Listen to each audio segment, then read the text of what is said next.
In 2014, scientists put people alone in an empty room for 15 minutes. No phone, no book, nothing to look at except their own thoughts. There was only one object in the room, a small button. Pressing it delivered a real electric shock, unpleasant enough that everyone had already said they'd pay money to avoid it. 2 out of 3 men in the study pressed it anyway. Not by accident, on purpose. Some of them pressed it again and again. They chose pain over sitting quietly with their own mind. This wasn't a flaw in those particular people. It was a demonstration of something every human being on Earth carries inside them. A signal so old, so deeply wired, that it can override the fear of physical pain. We call it boredom. And for most of human history, it wasn't a feeling. It was a job. 2 million years ago, a hunter crouches in tall grass, completely motionless. He has been in this exact position for over 3 hours. Nothing has happened. No animal. No movement. No sound worth reacting to. And this exact feeling, restless, itchy, unbearable, is the oldest technology in his skull. Boredom isn't the absence of stimulation. It's a command. It's your brain's oldest alarm system, telling you, this spot has given you all the useful information it's going to give.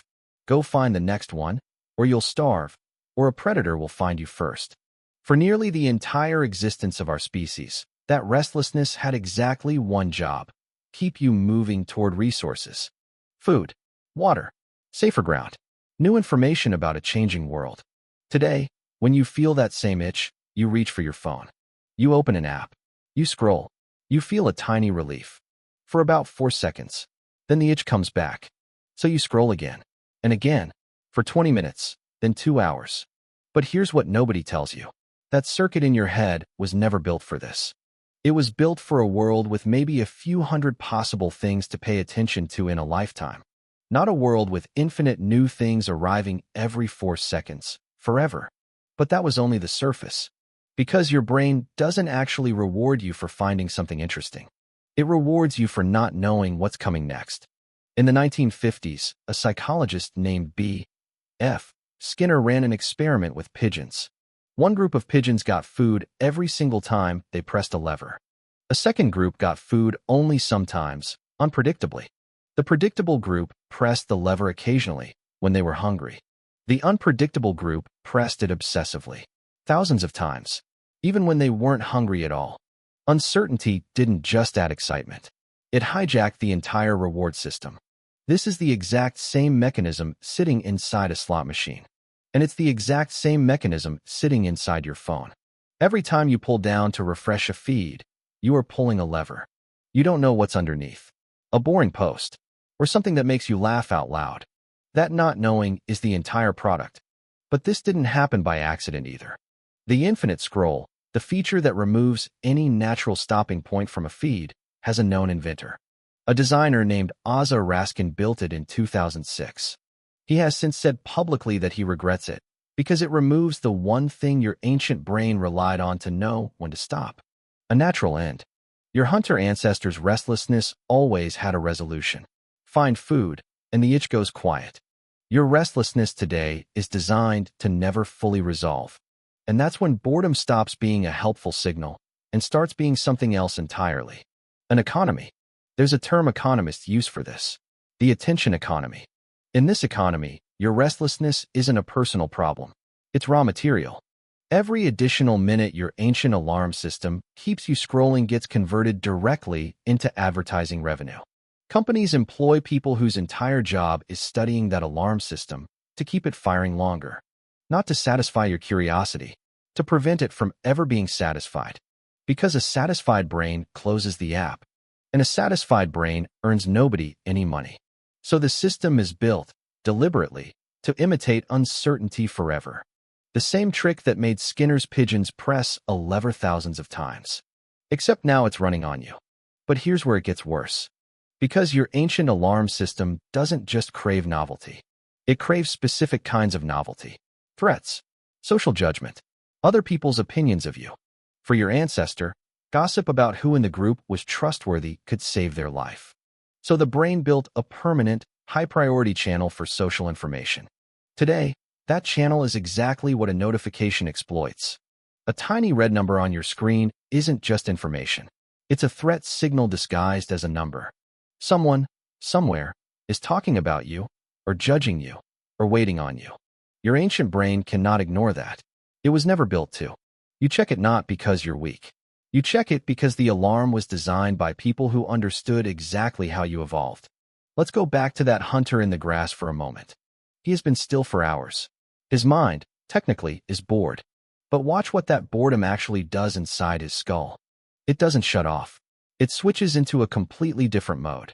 Neuroscientists call this the default mode network.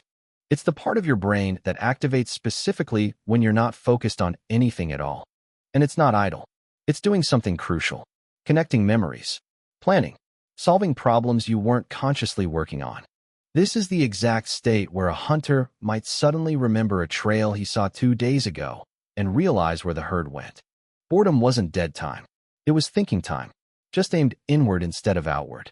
This is the part modern life almost never allows anymore. The moment restlessness begins, before the default mode network can finish a single thought, the phone is already in your hand. A 2017 review of dozens of studies found that heavy phone use was consistently linked to lower scores on tasks requiring sustained, undistracted thinking. Not because people got less intelligent, because the space where that thinking used to happen kept getting filled. The average person today checks their phone somewhere between 90 and 150 times a day. That's roughly once every 6 to 10 waking minutes. Every single one of those checks is the default mode network getting interrupted before it finishes its work. Your ancestors' boredom eventually resolved into an idea, a decision, a plan.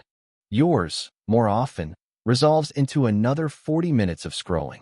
So what do you actually do with this? First, understand what boredom is actually telling you. It's not a malfunction.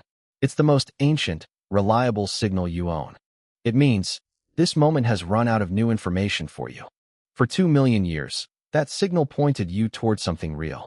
Food, safety, a better plan. Today, it's being deliberately intercepted and redirected toward a feed that gives you the feeling of resolution without ever actually resolving anything. The people who built that redirection understood your evolution better than you did. That's not an accusation of malice. It's simply how the system was engineered to work. And once you see the mechanism, you can start working with it instead of being run by it. The next time that restless itch hits, there's a half-second window before your hand moves. In that half-second, your ancient alarm system is asking a genuine question. What do you actually need right now? Sometimes the honest answer really is a 5-minute scroll. But sometimes, if you let that half-second stretch a little longer, something else surfaces instead. An idea you'd forgotten. A problem quietly solving itself. A plan for tomorrow. The same default mode network. The same ancient thinking machine your ancestor used in the grass. It never stopped working. It's just rarely given the room to finish anymore. You were never designed to be entertained every 4 seconds. You were designed to notice when something was missing and go looking for it yourself. That restlessness sitting in your chest right now isn't a flaw in you. It's the oldest, most sensitive instrument your species ever built. It's just currently pointed at a feed instead of a horizon. And that's the one thing. Unlike almost everything else about this system, you still get to choose where you point it next.